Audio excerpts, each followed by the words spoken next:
Hello everybody, I'm leaving for Greenland. I'm going to Disco Island, the Arctic station in Qeqertarsuaq. It won't be a direct flight, in fact now I'm in Rome. Oh, here we are in Frankfurt. This is Copenhagen. Now I'm in Greenland, in the airport of Kangerlussuaq. Just landed in Aasiaat. Here I am in Ilulissat, my last stop before my final destination on Qeqertarsuaq in Disco Island, where I will meet Morten Rasch and Elmer Topp Jorgensen. So let's go to the Arctic station.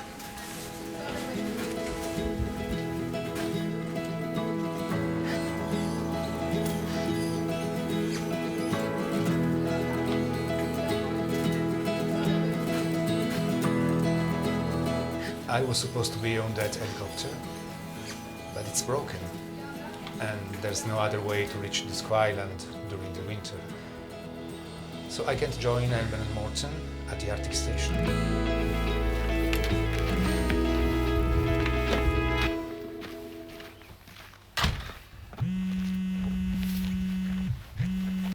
Hey Morten, yes, it seems that the helicopter is broken and I'm grounded here in Ilulissat. Oh, there's a wolf staring at me. Anyway, maybe we can have a chat by remote? Okay, let's do that.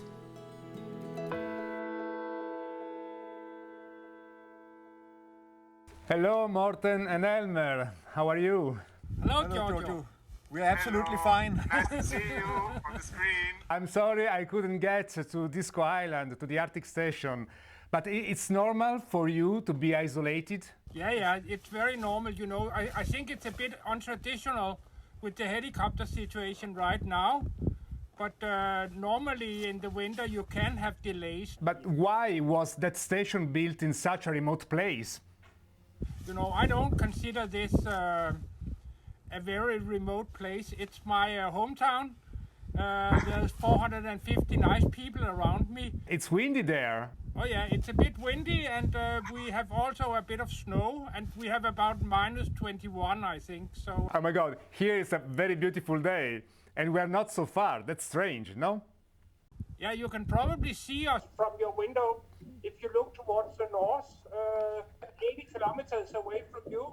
The Arctic station is the oldest research station in the Arctic, right? Yeah. It was founded in 1906 by a Danish botanist called Morten Porsil. There's a very large biodiversity of plants in the region around Arctic station, and that was the reason for him to make this station right here. Does it need a lot of maintenance? Yeah, it's absolutely crazy, you know. Currently we are modernizing the station, and we are extending the capacity from 26 people to 39.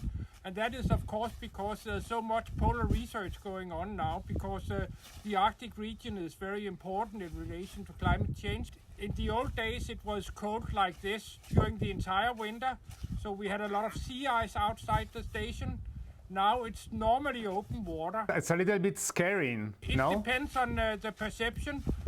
For the locals, there are many benefits in having open water, because then they can fish during the winter, then the infrastructure becomes easier. But of course, for the world as such and for the ecosystem, it's a clear evidence that things are changing, and then they are changing faster than anywhere else in the Arctic region. And your station is one of the 89 stations in the Interact network, right? And every station has its own station manager. So what it is the Station Manager Forum? Why did you create it? And we did that because we thought there was a need. You know, running a station is a very complicated business. You have to operate a hotel, a restaurant, a science program. You need to do the cleaning. There's a lot of tasks involved in being a station manager.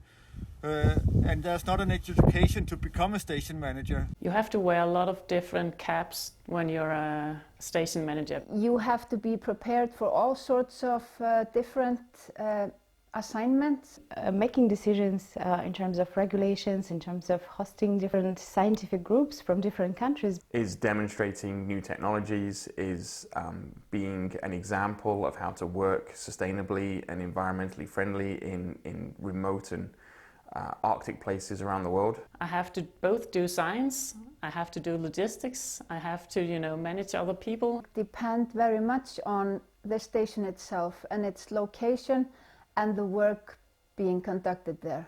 We have fantastic nature. I love doing field work, so I have plenty of opportunities to do that. Enjoying where you are working and the research that's going on around with you is the most important thing. So bringing together station managers with the same kind of problems, give them an opportunity to share their experiences, and then Morten and I, often with the help of some friends in the Association of Polar Early Career Scientists or some fellow colleagues within Interact, we develop books about this, about station management, and that could be anything from organization of staff, making a strategic plan from your buildings, your infrastructure, how you treat visitors, how you do the environmental planning, how you handle data, to offer the best possible services to the scientific community, then everybody can use it. What is the main quality that a station manager must have, in your opinion? I think it's being flexible, and both in relation to the different guests you get on the station, and you have the relation to the community, and this being able to talk with people and making people feel comfortable here. It's a life I have chosen. I came to it by chance, but I think it's the best work life you can have, despite the fact that it's extremely cold today. I know. So, Aziz, please. So, what makes you do it? What we're trying to do also with the station manager is to connect them to scientific networks. And these different scientific networks, they have often developed standard ways of studying different things. So that means if you can get all the stations in Interact to collect data in the same kind of manner all over the Arctic, then you can make much more robust assessments and predictions of what the climate and ecosystem will look like in the future. Because what happens here in the Arctic is not only important for the local population, it impacts the entire globe.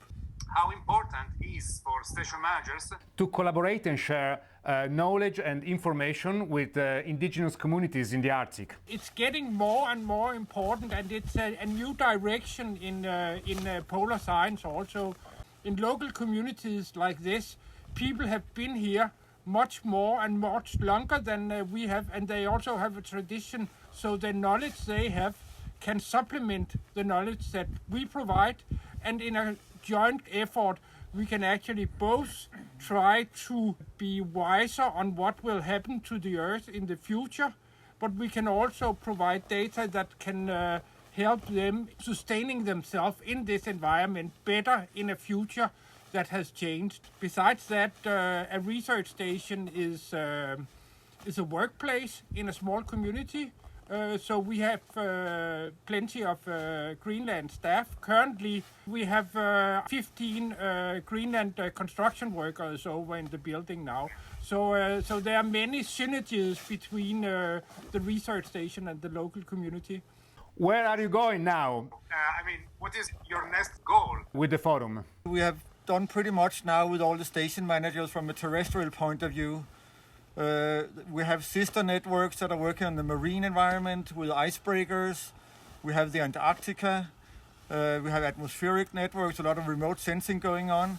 So maybe it's time that we start to look towards integration across different disciplines and infrastructure types. What do you think will be in our future? What are we going towards? A warmer Arctic, at least. Yes, please. Yeah. But living in a community like this actually also gives me a belief in some positive perspectives for the future. This community, people are extremely good to adapt. If they go out and they are no longer able to catch catch cuts, then they change their strategy and then they catch something else. So you don't see the same concern as we can have for the world as a whole in a community like this. We are so afraid of changes, and that we want to be able to control changes, that we almost stigmatize in a situation like this. Guys, thank you for your time. I see that you are freezing. Once again, I'm sorry I'm not there with you because I really wanted to see your place, Morten, the station, but maybe it will be for the next time. Bye. See you. Bye. Bye-bye. We'll go into the warmth. Yes, yes, of course, yes. Bye. Hi Morten, it's good to see you again. Good to see you, my friend. It's been a while, yeah? Yeah. How's life in Regattaso? It's good. Busy summer, but you know, that's how it is. Yeah. What about you? That's been all right. Okay. But do you know what happened to this Italian guy that suddenly disappeared? Hey guys. Ah. I've been looking for you for 5 months. Where Yeah. have you been? Yeah, we've been here chatting about you and where you disappeared to. I'm not disappeared, I'm here. Who sent you? Terry sent me. Finally, we are together, so Yeah, we yeah. can have our chats in person, no? Sure, Not without, sure. without Sure. computers. Yeah. Yeah.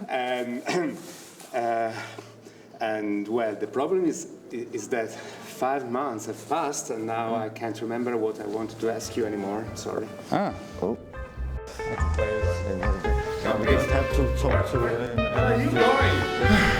Where's Terry?